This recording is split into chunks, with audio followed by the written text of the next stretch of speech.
How we doing, everyone? And welcome back to the Richie Hicks Jr. Sports Podcast. Here with my good friend, Mr. Brett Bandick. How you doing, buddy? I'm good. I'm doing very good, my man. I'm ready to rock and roll whenever you're ready. Got a lot of cool topics we're going to be speaking on tonight. Yankees and Astros rekindling a very thick rivalry in the Bronx. Yankees came from behind. We're going to talk about some really bold predictions and some maybe not so bold that we see coming in the new NFL season. We've got the Knicks and Magic making two completely different picks. I think the Magic fans will be rather happy with what they did at the number one overall pick in the in the NBA draft. Derek Jeter's got a new movie out in the Tribeca Film Festival. We're definitely going to give our thoughts on what that could look like, as well as Manny Ramirez ruffling some feathers and making a comment about Derek Jeter that was rather controversial. So without further ado, we're going to get into some of this right now. It's exciting because I'm still coming down from that Yankee win, dude, so bear with me. I just can't believe that the Yankees did it again. I was actually out in Tampa yesterday with a friend of the show, Zach, and 2 nights in a row come back. They were depleted pitching-wise tonight. Tyone didn't have his best shit, and they still managed to find a way. Judge, 2 bombs. Aaron Hicks, too. Aaron Hicks, guy we've been making a lot of fun of, has actually been having a really good month. And, you know, he's been such an easy target for everyone to make fun of. And it has been kind of laughable on a level. I want to get this out of the way first here. Duke does it again, man. Once again, sending a number one overall pick to the NBA. It seems like every year, or at least every 3, Duke is sending one of their best players, and they usually own the top round. Paolo Brancho from Duke. Yeah. The New York Knicks going back to France, giving me the ugly Frederick Weiss vibes. What are your thoughts on Orlando's pick? Are you pleased with it? Do you feel that I'm pleased with it. It's the Magic. I really can't get too excited just yet. I'm still a fan of Mamba. I'm still a fan of Bum. You know what I mean? Like I don't know. It's too early to tell. Like I'm excited for them. I love the pick that they made. But it's too early. Like I really can't give you an honest feedback on that. It just depends on where it goes, depends on the schedule, depends on who's hurt, who's not. I don't know. We'll see where it goes. I'll put it to you like this bluntly with my team. By the way, I do like the Magic's pick very much, so I think it's something that they need. Yeah. I think they get a very talented player that could also bring some physicality while also having quite the finesse game, too. I think this is a person that excels in a lot of areas. As far as my Knicks go, they were trying to trade up with Sacramento. There was a lot of rumors that they were going to try to move up in the draft. I'm disappointed because right now, in addition to I would consider Tom Thibodeau being on the hot seat, I'm not 100% sure what direction the Knicks are really going in right now. 2 years ago, they shocked the NBA world, had a wonderful season, and had a home court advantage in a first-round series, which they ultimately lost. Last year, massive expectations going in.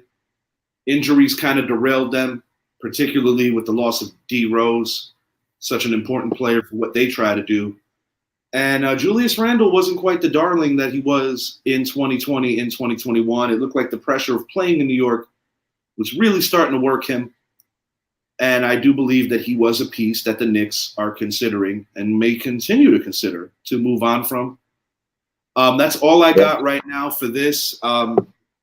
I try not to overemphasize the NBA draft because it doesn't have that same kind of punch like an NFL draft. But I do want to touch on it though. Orlando has had an incredible way of getting number one picks, going back to Penny and Shaq. hopefully this time around, when the time comes, this is a guy that they will be able to keep. I Yeah, feel they're like the Jaguars of basketball. something like that. Something like that. I tend to agree. Somebody who's not like the Jaguars. Derek Jeter's documentary, The Captain, is currently at the Tribeca Film Festival. Something that's pretty exciting. Something that's pretty exciting for a lot of reasons. I mean, you have the same team that put together The Last Dance, and that helped a lot of us through the pandemic. A phenomenal behind the scenes look at the final year Michael Jordan's illustrious career in Chicago. Derek Jeter, being that it's the same producers, I would have to think that this could potentially kind of be a runaround with him during his final season when he was getting his farewell tour. That would be my take. Not really sure what to expect. But I have a feeling that they're going to kind of mix it up with a lot of candid stuff, maybe from his early years coming into the league when it was still Don Mattingly's team. He briefly played in '95. Bernie Williams' team as also, a lot of veterans.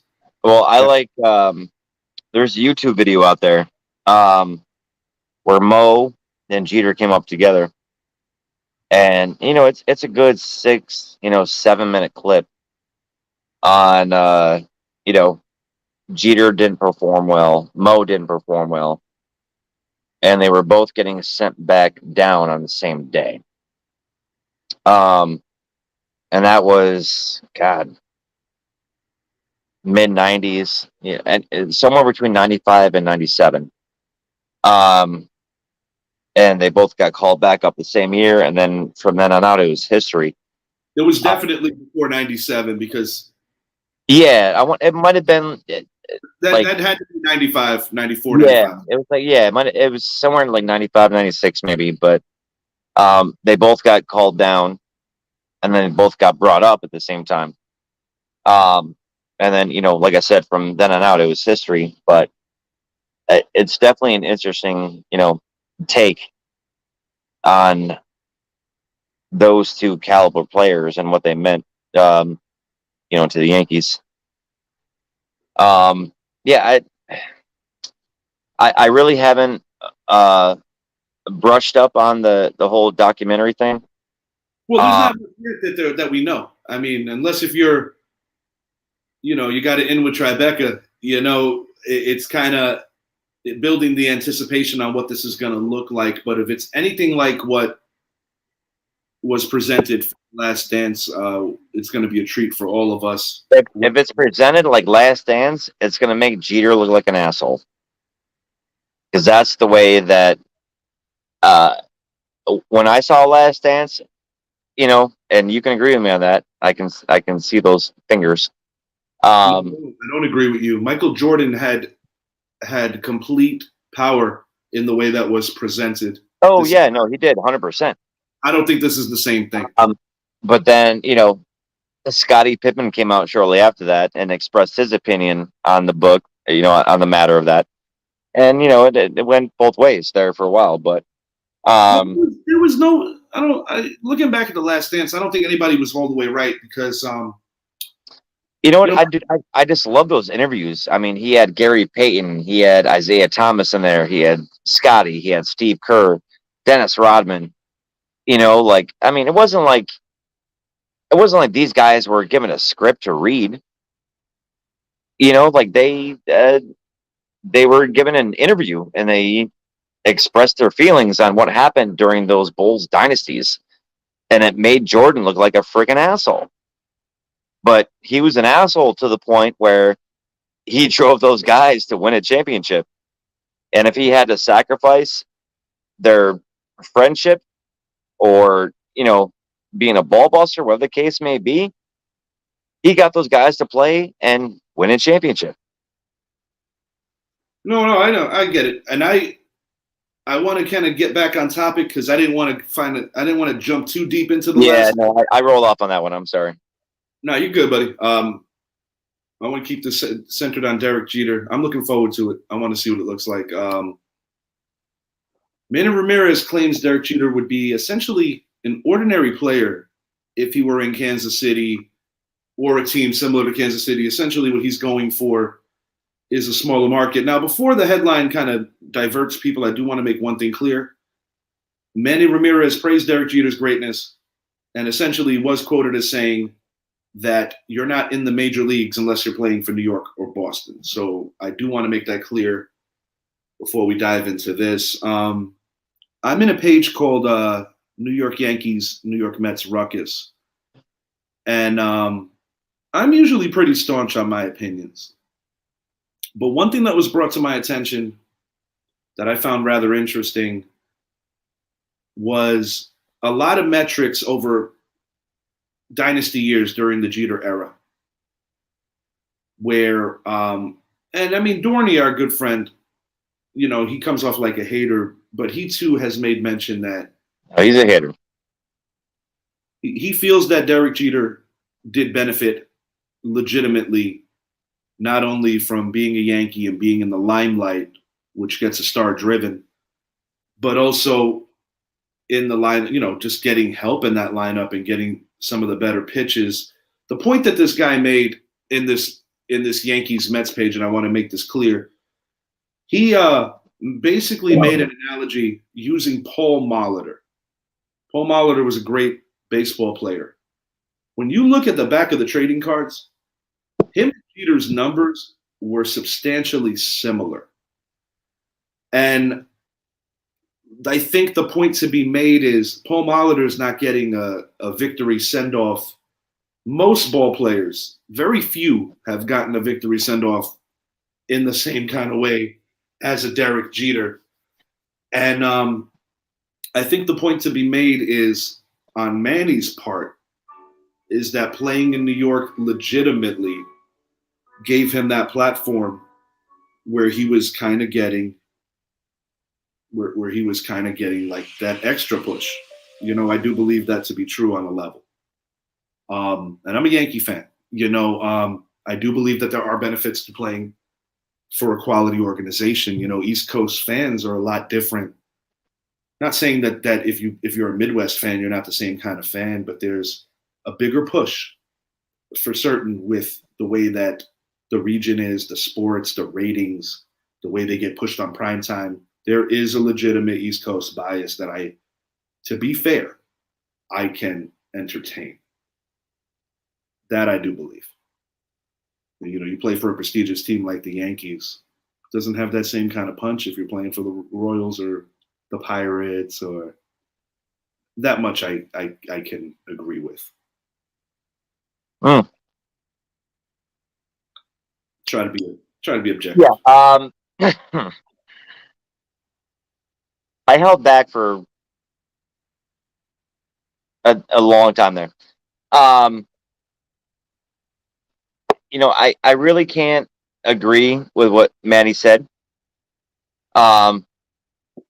You know, he would be a normal player if he played anywhere else. Well, Manny really can't say the same thing, because Manny is still going to be the same lazy piece of shit if he played anywhere else. Manny had a very good career. Yeah. And why did he have a very good career? If you're going to completely attribute that to the fact that he used PEDs, I'm not entertaining that. No, because he had help. He had Nomar. He had Veritek. He had a freaking pitching staff. He had Pedro. Give me a fucking break. He was also a Cleveland Indian too, and he did. I don't give a shit what Manny freaking Ramirez says. Oh no, I'm not a big Manny. I don't give a shit. I'm not a big Manny fan. But the point, and the thing, dude, I'm not a Manny fan either. Okay, I'm not. I'm really not. No, and I looked at I looked at the career stats. I compared the two, and granted, Jeter had more years. He had more at bats. He had a better batting average. He had more runs, more steals. You know, that kind of thing. Manny had a better on-base percentage because he got walked more. He had more home runs. He actually had more RBIs than Jeter. Well, they're completely different players. They're completely different players. No, completely different. One guy is a home run hitter The fact is that Jeter has been retired for how long now? almost 3 years. No, more than that. Okay, let's just say 4. Let's say 4. More than that. Why the fuck is he putting his 2 cents in now? Why is he saying this now than, Jeter's inaugural, send out year? Well, truth be told, when people saw the percentage that Derek Jeter got voted in on, I do believe that a lot of people around the league were a little taken back, where they do feel that maybe his popularity overweighed some of the other metrics. Why? Because he banged a lot of chicks back in the day? No, like, I'm talking about longevity. Obviously, plays a key for Derek Jeter. A key. It's a major key. I understand that, but that's the biggest thing in his career is longevity. I understand that. That's like comparing it, to Tom Brady and what he's done the past 22 years. I understand that, but what I'm saying is, the longer you play, the more padded your stats get. But that's when you kind of have to take a step back and say, okay, when was he truly elite in his position? I tend to feel that in a 20-year career, 6 Gold Gloves doesn't scream that he was a phenomenal shortstop. He was a good shortstop that was a great hitter. I'm not going to put him in the same category as an Ozzie Smith or a Cal Ripken Jr. at that position. I'm not going to do that. I will. I do believe that over time. I will. What year did Cal Ripken retire? Late, I believe it was 99, if I'm not mistaken. 2000, around that time. Yeah.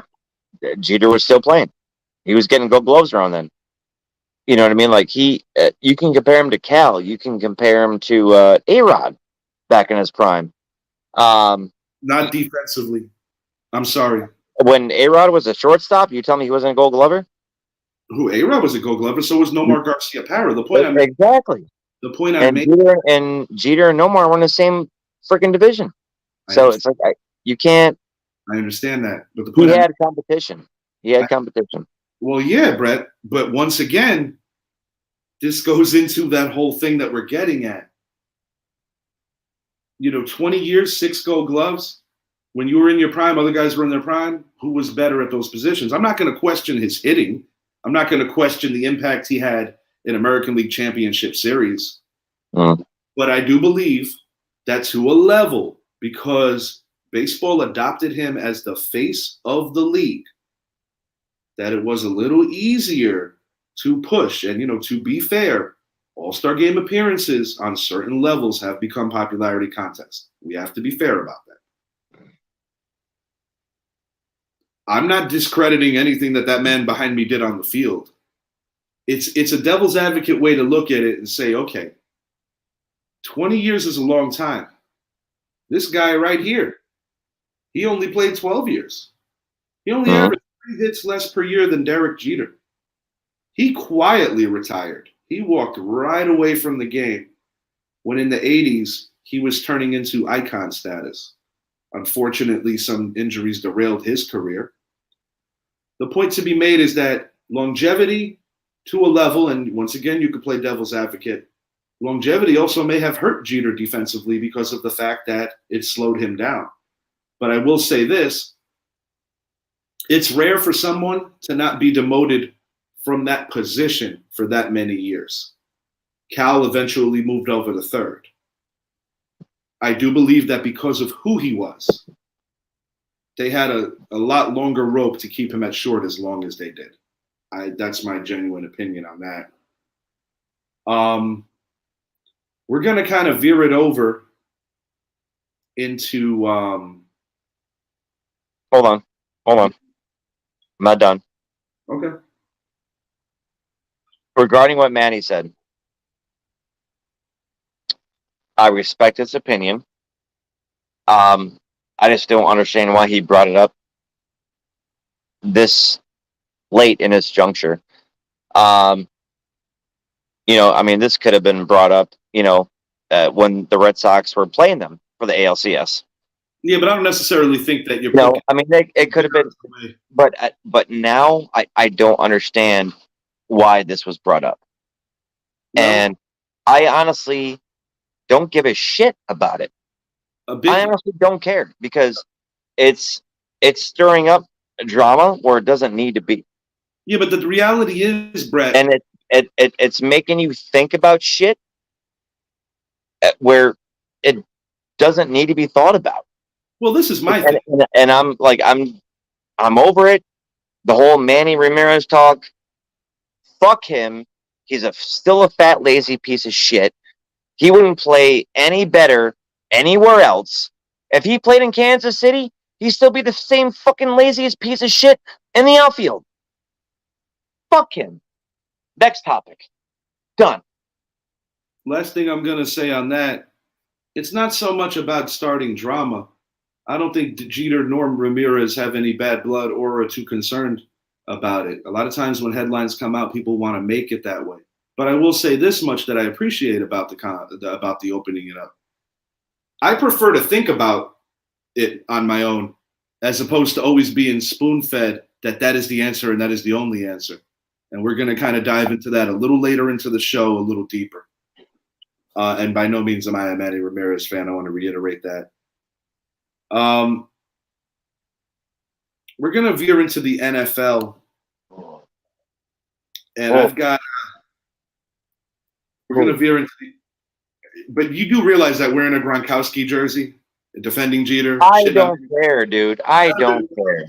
I really don't fucking care what it looks like. I don't care. For all you guys that are judging me on Manny Ramirez because I'm wearing a Gronk jersey, suck a dick. Next topic. What are we doing? All right. Well, I got some top 5 predictions going into the 2022 NFL season. I don't want to all the way dive into standings and predictions because we have a lot of shows in front of us to do that. But some stuff that I do think can be a little shocking and maybe not so much. Number 1, I got the defending AFC champion Cincinnati Bengals actually missing the playoffs this year. And not because I necessarily think they're going to have a rough season. It's kind of more about the fact that I do have a high faith that the AFC is that loaded. And I also have a high faith in the team that happens to play in their division, the Baltimore Ravens. What do you got on this? Well, the Ravens had a recent tragedy less than 24 hours ago. Mm-hmm. God bless them. I don't wish anything bad on the team. Lamar still has to make that extra step. He has to have that extra gear come playoff time. And it hasn't happened. I haven't seen it. This year might be the year. I really don't know. Like, the Ravens are so unpredictable. I really don't know what to expect from them. This is my thing with Lamar.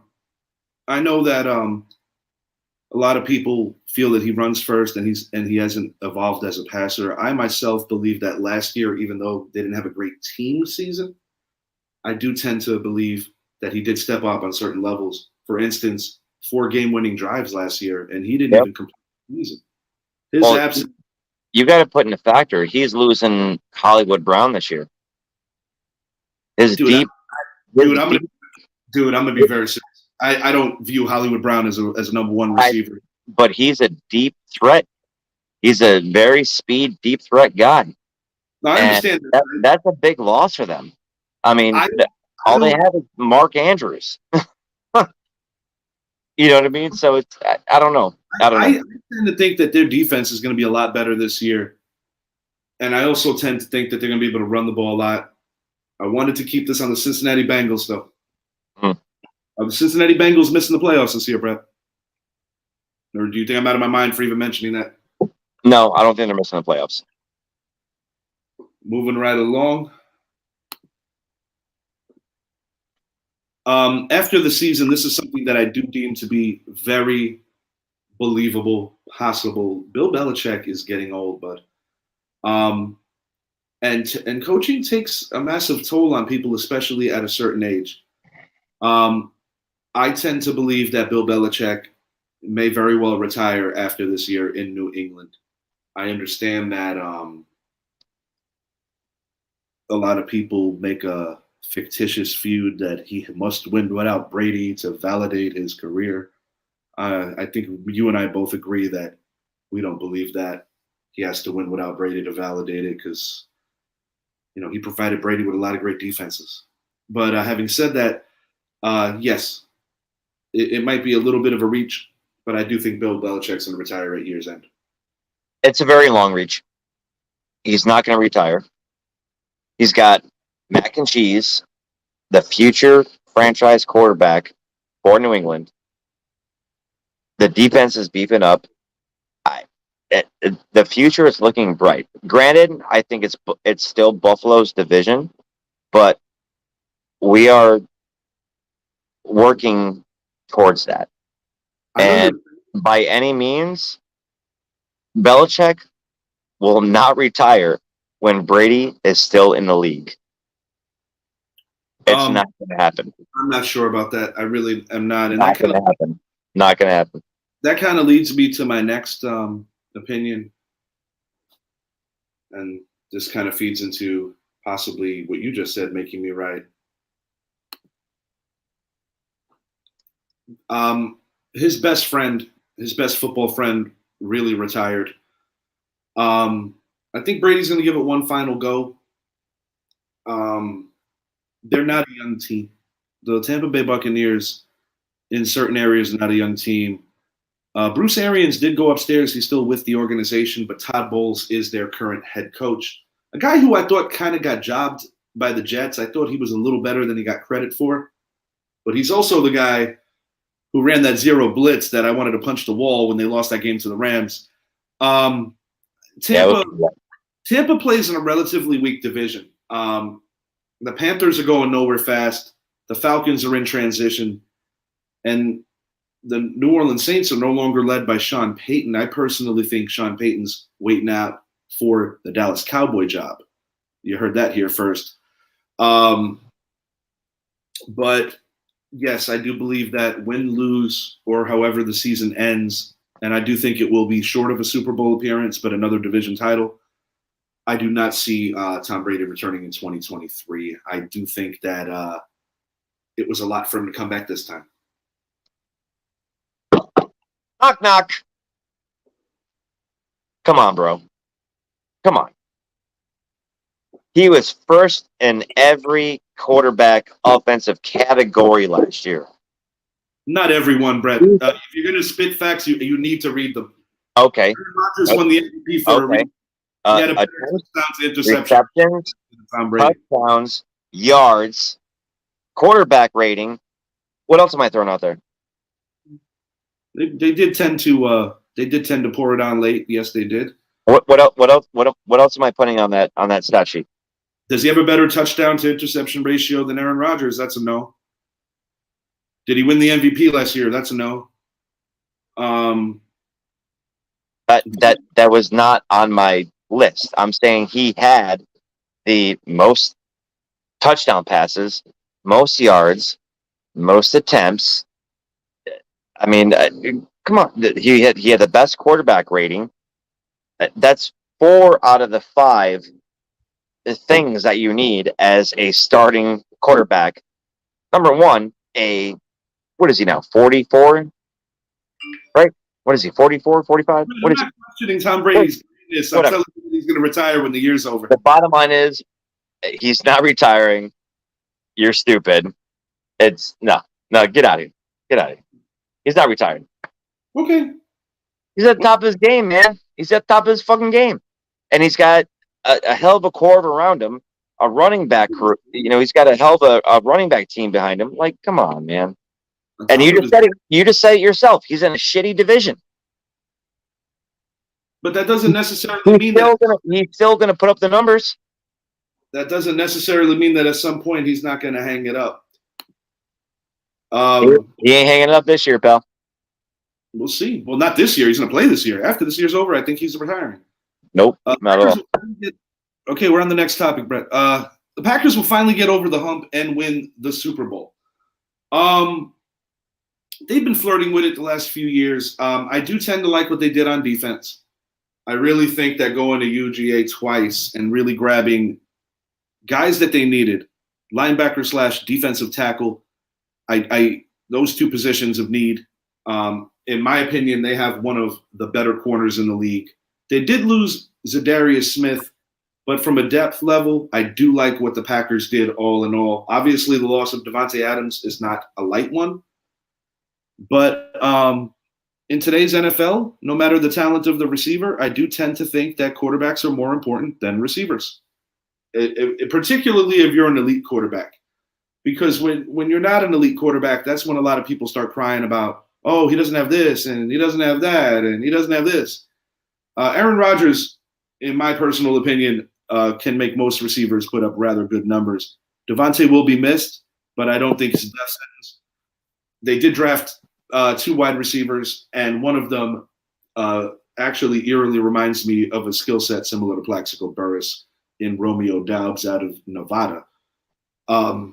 Like anything else, time will tell, but a lot of times when you have these breakout receivers, I always say it's important to see who's throwing them the ball. And more times than not, the person throwing them the ball tends to be an elite quarterback. And I do feel that whether we think he's going to win or he isn't going to win, or his legacy or his lineage, or if he's an asshole, point to be made is Aaron Rodgers. Number one, the Packers will not get over the hump. They couldn't get over the hump with Davante Adams, and they're not going to get over the hump without Davante Adams. That's the weak argument. And it's not a weak argument, and I'll tell you why. Because they still have. Did Rodgers win a Super Bowl with? They still have. Stop. They still have. Without Davante. Can I talk? Sure, but you act like they can't win without him. I let you talk for 6 minutes. Let me talk for 2 minutes. Come on, but you got to talk. I'm trying to, but you keep interrupting. So the reason I say that is because, number one, they have the Super Bowl champions they still have to defeat. And you can obviously throw Tom Brady in the mix with the Buccaneers as well. Yeah, they've tend to have their number the last couple of years. Yeah, they have had their number twice. Yes, they did. But you got to keep the Rams in the mix. They really haven't changed up their team. They haven't changed up their offense or their defense. And they're coming in hot. So they added more. They bring in Alex. Exactly. So the Rams are the team to beat. And until Rodgers can get over that hump, then you can tell me otherwise. Well, on that topic, the Rams have no recent victories over the Packers. Last year, the Packers actually smoked them. They didn't play them in the playoffs, though. I don't know. The Rams almost lost to a 6-seeded 49er team. I know that they put together a super team. But, when you talk about catching the breaks. You say the Rams almost lost to the Niners team? Well, the Niners team beat that Packers team. I'm aware. That I know. So, in order for you to tell me that the Packers can get over that hump without Davante Adams, not happening. Davante was a no-show in that playoff game. He didn't exactly ball out that day. It ain't happening. Sorry, you can draft all the draft picks you want. It's not going to take, it's going to take more than 6 months or 8 months to develop a certain kind of chemistry that Aaron Rodgers and Davante Adams had going into that fucking game. I don't completely believe you're not going to develop that kind of chemistry over OTAs and freaking training camp. I do not completely believe that, and I think Eli Manning and Victor Cruz are a great example that that's not holding true entirely. Okay. This is my final one. I've got Justin Herbert winning league MVP. I think he's going to have like a real blow-up season. If he doesn't win the MVP, I think it's because he might throw too many picks. but I do have a feeling that this could be shades of like Marino '84. Possible. I know that Burrow won on that run last year, and credit to him for that. But I saw this man play in that Raider game. Unfortunately, his team lost, but no fault of his own. And I also think that it's going to be factored in that he plays in probably the toughest, not probably, the toughest division in the NFL. Yeah, I might be tipping my hand on who I got winning this division this year, but I do believe Justin Herbert wins the league MVP, and he's going to have comparable numbers to what Tom Brady did last year in terms of yardage. The interception ratio, that could be a thing. I mean, you throw the ball a lot, you're going to throw some picks. But yeah, no, 100%. But I do think Herbert is going to have a great year. No, I think he's going to have a great year. The fact is that he's playing in that AFC West division against Denver, against KC, Oakland, all solid defenses, and it's gonna be tough for him, dude. But I still think he'll put up the numbers. I think he'll probably have 40 plus attempts a game. Granted, he still has Eckler, but he's still gonna chuck that ball, 35, 40 plus times a game. It's gonna happen. That's just the way the NFL is now. Not necessarily every week. It really is a matchup driven thing because the Chargers also do have the ability to run the ball, but they have one of the in my opinion, they have a top 10 back in my opinion, in Austin Eckler. But I do believe that there's gonna be those weeks where he's gonna be chucking that many times, and no question. Oh yeah, no, 100%, dude. Anytime you're going against Patrick Mahomes, you're going against Derek Carr with Devontae Adams, you're going to be chucking that ball 30 plus times a game. There's not a question in my mind that's going to happen. We're gonna move this along over to some of your hot takes for the new season coming in. You saying Patrick Mahomes, and you're calling a down year. Now, just to clarify, when you say a down year, I'm assuming you're talking about stats, right? I am talking wins / stats. Okay. I tend to agree. I don't think he's going to have a 12, 13 game winning season. I don't think, Kelsey's getting older. He has no Tyreek Hill. And he's still, I don't know. He's just, I think he's, and the words of Max Kellerman, he's going to fall off a cliff. Oh, I don't see that. I do. I really do. I think this year is the start, the downslope of his career. It's going to start. No Tyreek. Kelsey's getting older. I don't see him putting up those numbers the one he did 2-3 years ago. I don't see it happening. Well, I mean, numbers and numbers. And while I agree with that part of it, and while I do believe that his numbers are not going to be as outrageous as a couple of years ago when he was a league MVP, I'll put it to you like this. I think Tyreek Hill is going to miss him more than he's going to miss Tyreek Hill. Probably. I still think the Chiefs have a very good offense. I still think Patrick Mahomes has the ability to make plays with other players. But no, to your point, I don't know about the whole cliff thing, but I definitely. But you think he's going to have a down year, or you think he's going to have like an average to a above average kind of year? I think he's going to have a year that's nothing to be ashamed of, and I think the team's going to win 12 or more games. I don't think they're going to win 12 or more. I do tend to believe that. We'll see how that plays. And it kind of runs into this, too. The AFC West, according to you, will have 3 playoff teams. Once again, I do agree here. Who are your 3, though? I'm assuming the one that's not in any particular order. Or are we just talking any 3? I mean, go ahead, just rip it. I'm assuming Denver's not the one, right? Actually, I was going to pick Denver over KC. So you got Casey missing the playoffs. Yes, I do. Ooh, I don't know about that, dude. I'm doing it. All right. I'm doing it. It's a bold prediction, but I'm doing it. I'm doing Denver. I'm doing Denver, Oakland, and San Diego. They play in Vegas now, but I know I do it too sometimes. Yeah, I did. I always do that shit. Don't worry, I do that shit all the time. Yeah. I actually have the Chargers winning the division. I've got the Chiefs in second, and I've got the Raiders in third, because the Raiders, until proven differently, still can't beat the Chiefs. So until they prove it, I'm picking the Chiefs. They will this year. Maybe so. We'll see. Gronk on call. So you're calling for heal up for 2 months and maybe get ready for a playoff push? You know, I don't want him to come back. But if he does come back, it would not surprise me. I don't want him to get hurt. I think he's put his body through enough. The guy's had 15 something surgeries on his neck, his elbows, his knees, his back. The guy does not deserve any more punishment than what he's gotten. I honestly just want him to retire in peace.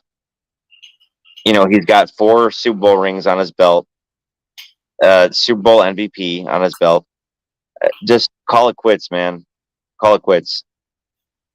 I tend to think I don't think he's coming back. I agree with everything you said about why I don't want him to come back as well. I don't want to see anything bad happen to him. He's a player that I really admire and respect. I believe that they're friends. Brady might reach out and try to get him. He might. But I think Gronk's going to hold his stance, because I think Gronk knows the risks do not outweigh the rewards. And Gronk, even though he's a knucklehead and even though he comes off as a dummy, he's actually quite the opposite. Yeah, I know. But if you call Gronk at 3:00 in the morning after he left Ybor City, he answers that phone when Tom Brady calls and he says, "Hey." Yeah, but answering the phone. Are you ready to come back, Gronk? Yeah, but answering the phone hammered on 2 different things. Yeah, I know. Yeah, but that's the way Gronk is, man. We'll see. That's his mentality, man. That's the way it is. I mean, he took a year off. He came back. He came back for 2. He's missed a shit ton of games the last 2 years. I think Gronk knows that he can't do it on his terms anymore, and I think that's part of when guys decide to retire. I hope you're right. You got the Buffalo Bills winning their first Super Bowl over those Tampa Bay Buccaneers. And I have no idea why I put Bills there. I meant to put your name. So let's go fix that real quick. But so you got the Bills winning, huh? Yeah, I think it's their year. It's their division. I think KC is lucky against them last year. It's they're long overdue. The city is ready for a triumph, and it's going to happen. Whether it be this year or the next year, it's going to happen. In my opinion, it's a 50-50 in terms of if it's going to happen. They definitely have a phenomenal defense that they're bringing back. Even though everybody loves to talk about Josh Allen, who's one of my favorite young players. They also added Von Miller. Yeah, you're right. Yes, they did. No, the defense is legit. Quarterbacks get headlines, but the one X factor that has to change this year that didn't happen last year. The Bills had a very up and down season in the sense that when we watched them a lot, we'd be like, damn, their record isn't what it should be, but they're so fucking good. They lost a game, in my opinion, that they should have won against the Chiefs because of a special teams blunder. They should have never kicked it deep. They should have squibbed it, and that would have been the runoff that they needed to win the game. It didn't happen. That's neither here nor there. I'm of the belief that they would have rocked the Bengals, but it didn't happen, so whatever. But the thing with Buffalo last year, they did not have an impressive record against teams that were in the playoffs. I believe it was about 2-5 or 3-5. Yes. 2 victories against your Patriots to 1 loss. You guys took care of business in a December game out there. They split with the Chiefs, but lost the one that mattered. Game. They split with the Chiefs, but lost the one that mattered. They also had a loss to the Titans in there, the Steelers in there, and the Colts rocked them in Buffalo. They've got to be a lot better this year against playoff caliber teams, because in order for Buffalo to go all the way, I do believe they need that Buffalo crowd. I don't think they're doing it on the road. That's a special crowd.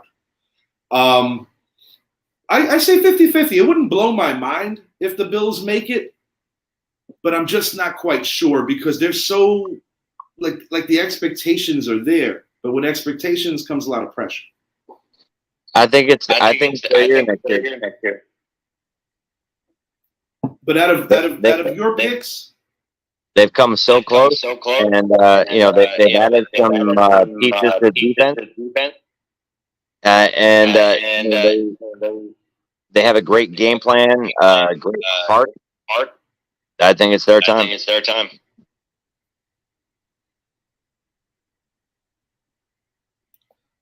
You had mentioned it a few minutes ago, and the Ravens lost 2 people this week. Super Bowl winner, Jersey boy, Tony Siragusa, even cameoed on The Sopranos. A member of arguably the greatest defense of all time that completely stymied the Giants offense and just completely shut down the Giants offense in Super Bowl 35. Siragusa only in his 50s. Also, Jalen Ferguson had passed away, 26-year-old kid. When it's our time, it's our time.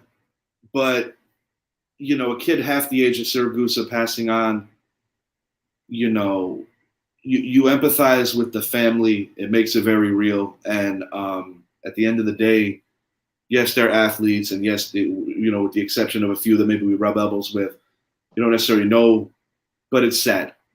So my prayers go out to their families and those remaining dealing with that grief. And,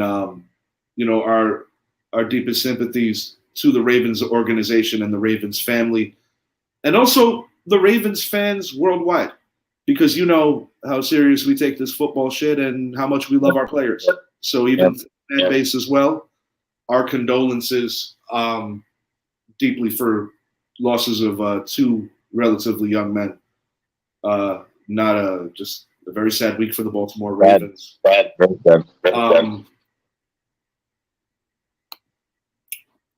In closing, gonna do a little start bench cut. Normally, Idris and Brett go at it. I play the role of the judge. But Idris is actually enjoying himself. Spoke to him a little while ago on his way back from Jamaica, so good for him. He was on a little vacation. So he's on vacation. I don't know what Brett just said. Yankees dynasty players: Bernie, Rivera, Jeter. I tussled with putting Mattingly in this mix. You know what, man? You're gonna put him in, aren't you? I am, because I don't feel that it's fair. I don't feel that it's fair to put a pitcher in here. And I'm not dissing Mariano. I'm actually just just speaking on his greatness. If you don't mind, I'm going to start first here. And let me fix this too.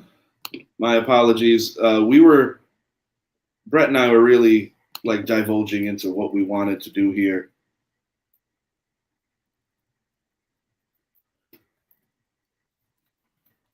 Yeah, we were back and forth with it. We're just going to kind of take the dynasty thing out of this and make it Yankee players. To kind of go with the theme of the Derek Jeter stuff.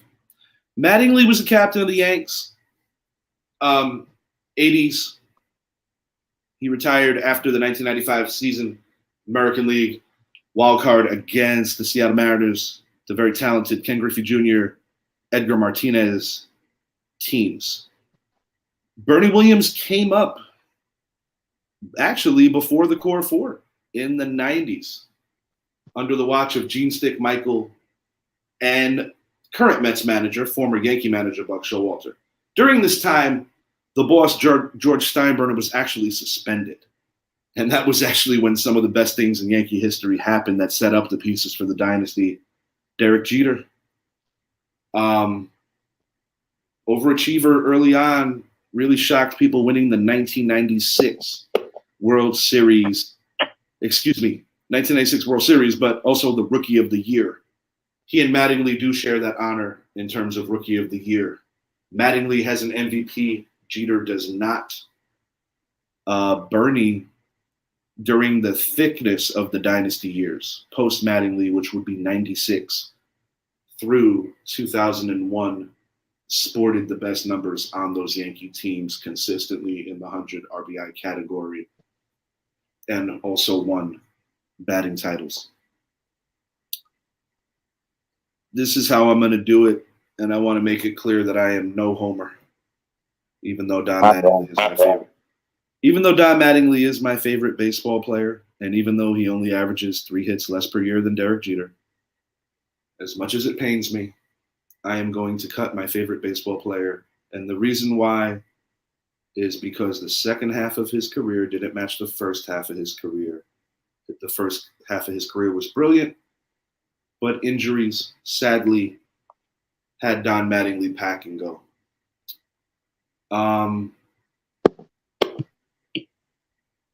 It's tough. It's very tough. But I'm cutting the great Derek Jeter. And the reason why is because I wholeheartedly believe that while he is a phenomenal player and a great postseason performer, I tend to believe that when they talk about the core four, they need to figure it out and call it the Fab Five or some other shit, the Fantastic Five, something. Bernie Williams was so instrumental.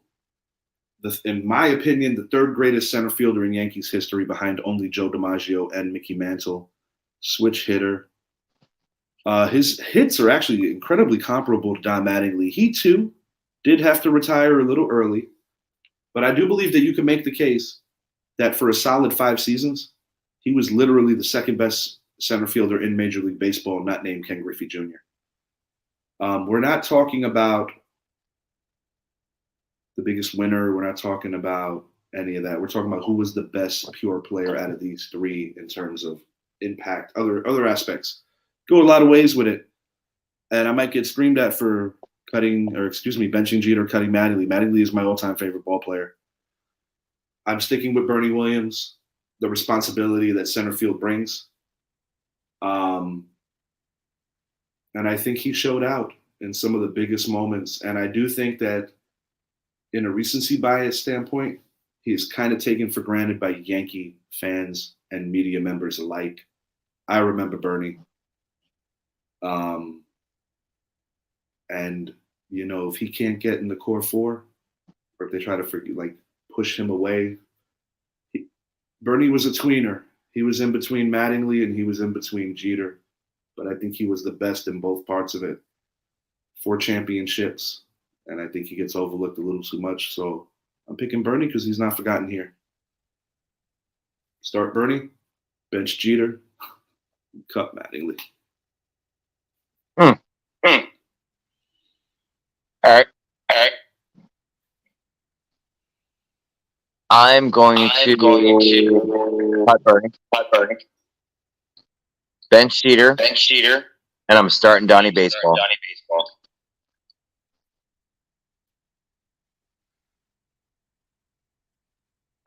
It's Donnie Baseball. Donnie fucking baseball. Do I really need any other reason than that? Well, I was Donnie Baseball. Okay, Bernie.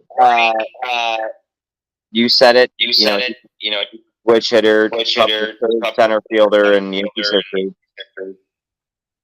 Jeter was Mr. November. Come postseason time, he showed up.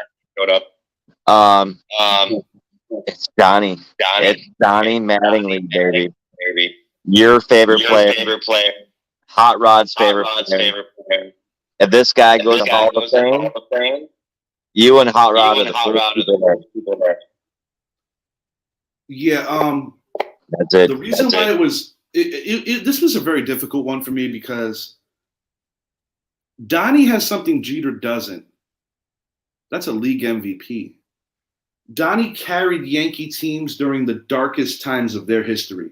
Yep. The 1980s was not good to the Yankees in terms of raising the championships. The reason why I had to put Jeter above Mattingly was really based on longevity. And the reason why I picked Bernie over Jeter, even though I could have easily said the same thing with longevity, is because when I look at those 4 championships in 5 years, even though Derek Jeter was awesome, I wholeheartedly, after not necessarily walking into the conversation I had the other night, but after really kind of stepping away from how I normally think and trying to look at it from that lens, I do believe that Bernie Williams was the best player on those Yankee teams from 1996 through 2001. I do believe that Derek Jeter was the best player on the Yankees in some of the latter years post-dynasty. And I also think immediately before A-Rod. Because Bernie left the game after 06. A couple of years later, they replaced him with Johnny Davis. What's your final verdict? Excuse me? Your verdict. Drop it. Whose numbers? Bernie's? No, what is final decision? Cut. I already said it. So who wins? I don't make that decision. That's what our viewers are for. Yeah. And, I'm sure Idris will like to chime in on this, and I think it'll be a cool idea to allow Idris to chime in on this. It's not easy because I like that you picked my favorite.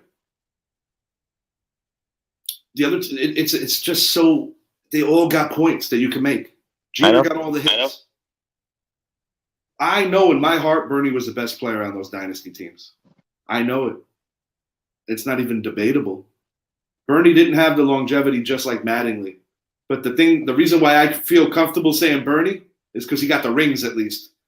Donnie, unfortunately, don't have the longevity. No, Donnie doesn't have the rings either. And it hurts. But Donnie also didn't have both. Or Andy Pettit. Or David Cohn. Absolutely. There's no disputing that. There is no disputing that. Jeter did get a lot of protection in that lineup. Mattingly, when they started getting good, was in the I say the turn started around 92, 93. They brought in Boggs. That was awesome when you had Donnie and Wade at the 2 corners. Wade Boggs, that was an awesome midfield. A young Derek Jeter did play very briefly with Don Mattingly for 15 games in the 95 season. Phenomenal series. Came up short. When the camera rolled in on Don Mattingly in the dugout, it was hard to watch. As a fan and as a kid who saw him as my baseball hero, I knew it was over. Don Mattingly, such a special Yankee, sadly, the only one in Monument Park that does not have a ring, and that is just all kinds of unfair. It's a great topic, though. But one thing that we could all agree on is that we really wish they all played together a little longer. Thank you for watching, guys. I'm Richie. He's Brett. And he and I are going to speak it a little deeper on this. Have a great one, guys. And congratulations to Gronk on a